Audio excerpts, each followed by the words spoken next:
আসসালামু আলাইকুম। শেফাস কুকে সবাইকে স্বাগতম। আশা করি সবাই ভালো আছেন। আজ আমি আপনাদের সাথে শেয়ার করছি রাজকীয় স্বাদের কুলফি মালাই বা মালাই কুলফি। একটু বাড়তি উপকরণ দিয়ে খুবই লোভনীয় এবং একটু বেশি স্বাদের মালাই কুলফি ঘরেই তৈরি করে খেতে পারবেন। আর বর্তমানে যে গরম পড়েছে, নাজেহাল অবস্থা, তো চলুন শুরু করা যাক। প্রথমেই আমি একটি প্যান নিয়ে নিয়েছি আর এখানে আমি দিয়ে দিচ্ছি 1 কেজি গরুর দুধ। আর দুধটাকে একটু ছেঁকে নিচ্ছি, যেহেতু আমি দোকান থেকে নিয়ে এসেছি, এখনও ছাঁকা হয় নাই। তো একবারে আমি ছাঁকনি দিয়ে ছেঁকে প্যানের মধ্যে নিয়ে নিলাম। এখন এর সাথে আমি অ্যাড করে দিচ্ছি চিনি। আর এখানে আমি চিনি দিয়েছি 1/3 কাপ পরিমাণ। আপনারা আপনাদের স্বাদ অনুযায়ী চিনিটা ব্যবহার করবেন। এখন নাড়াচাড়া করছি আর দুধটা একটু গরম হওয়া পর্যন্ত অপেক্ষা করছি। এরই মধ্যে দুধটা গরম হয়ে গিয়েছে। এখন আমি এর সাথে অ্যাড করে দিলাম গুঁড়া দুধ। আর আমি এখানে নিয়েছি ডানো ব্র্যান্ডের 10 টাকার একটা প্যাকেট। তো ভালো করে মিশিয়ে নিচ্ছি আর চুলার আঁচটা মিডিয়ামে রেখেছি। এখন আমি এইভাবে মিডিয়ামে রেখেই এই দুধটাকে ভালো করে শুকিয়ে নিব। আর এই পর্যায়ে দিয়ে দিলাম এলাচের গুঁড়া। আর এলাচটাকে থেতো করে নিয়ে ছালটাকে রেখে দিয়ে আমি যে কালো বীজটা থাকে সেটাকে বেটে দিয়েছি। আর ছালটাকে কিন্তু ফেলে দেইনি, ওটা রেখে দিয়েছি চা খাওয়ার জন্য। তো এই পর্যায়ে এখন আমি ভালো করে নাড়াচাড়া করে এই দুধটাকে শুকিয়ে নিব, অর্ধেকটা করে নিব। তো অর্ধেকটা কিন্তু হয়ে গিয়েছে।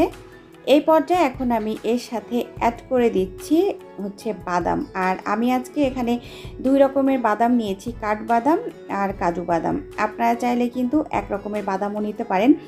আর এই বাদামটা দেওয়ার কারণেই কিন্তু এই আইসক্রিমটা বেশি মজার হয়েছিল, একটা রাজকীয় ফ্লেভার এসেছে। আর আমি বাদামটাকে কেটে দিয়েছি, প্লাস গ্রেট করে দিয়েছি গ্রেটার দিয়ে দেওয়ার ফলে যেটা হয়েছে, একদম গুঁড়া গুঁড়া হয়ে গিয়েছে। আর একটু কেটে দিয়েছি, সেটা একটু দানা দানা বাঁধবে যখন আমরা আইসক্রিমটা খাবো। তো আপনারা আপনাদের পছন্দ মতো দিয়ে নেবেন। আমি নাড়াচাড়া করছি, এরই মধ্যে হয়ে গেছে। আমি চুলাটা অফ করে দিয়েছি। আর এখন আমি ঠান্ডা করে নিব। ঠান্ডা করে মোল্ডের মধ্যে ভরে নিব। আর এই দুধটা যতটা ঘন হবে আইসক্রিমের স্বাদটা কিন্তু ততটাই বেড়ে যাবে। কারণ দেখতে পাচ্ছেন আমি জাল করতে করতে এটা 1/2 কেজি থেকেও কমিয়ে ফেলেছি। আর এটা খুবই মজার হয়েছিল। এখন আমি মোল্ডের মধ্যে নিয়ে নিচ্ছি। তো মোল্ডগুলো কিন্তু আমি আগে থেকে ধুয়ে রেখেছিলাম। এখন আমি এর মধ্যে ঢেলে দিচ্ছি। আর আমি এটা রাতে বানিয়েছিলাম। তো রাতে বানালে যে সুবিধাটা হয়, সারা রাত ফ্রিজে থাকে, সকালবেলা খাওয়া যায়।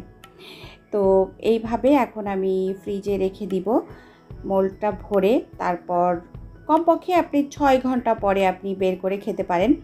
কারণ 6 ঘন্টা না হলে সাধারণত এখন জমতে চায় না, যেহেতু কারেন্ট থাকে না। তো এই পর্যায়ে আমি এখন ফ্রিজে রেখে দিচ্ছি। সারা রাত ফ্রিজে রাখার পরে তারপর আমি আপনাদেরকে দেখাবো।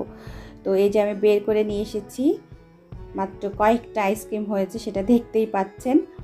তো এটা কিন্তু এখন এইভাবে ছাড়ানো যাবে না। আমি এখন যেটা করব, পানি নিয়ে এসেছি, এই পানির মধ্যে এই মোল্ডগুলা কিছুক্ষণ রেখে দিব।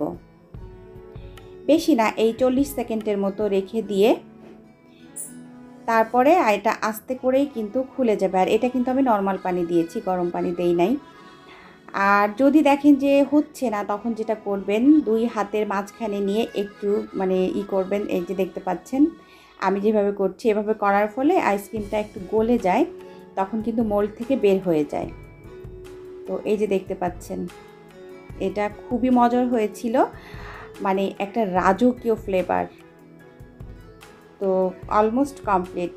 এতক্ষণ যারা আমার সাথে ছিলেন সবাইকে অসংখ্য অসংখ্য ধন্যবাদ। সবাই ভালো থাকবেন, আমার জন্য দোয়া করবেন। আগামী রেসিপি দেখার আমন্ত্রণ জানিয়ে আজকের মতো আমি শেফা বিদায় নিচ্ছি। আল্লাহ হাফেজ। আসসালামু আলাইকুম।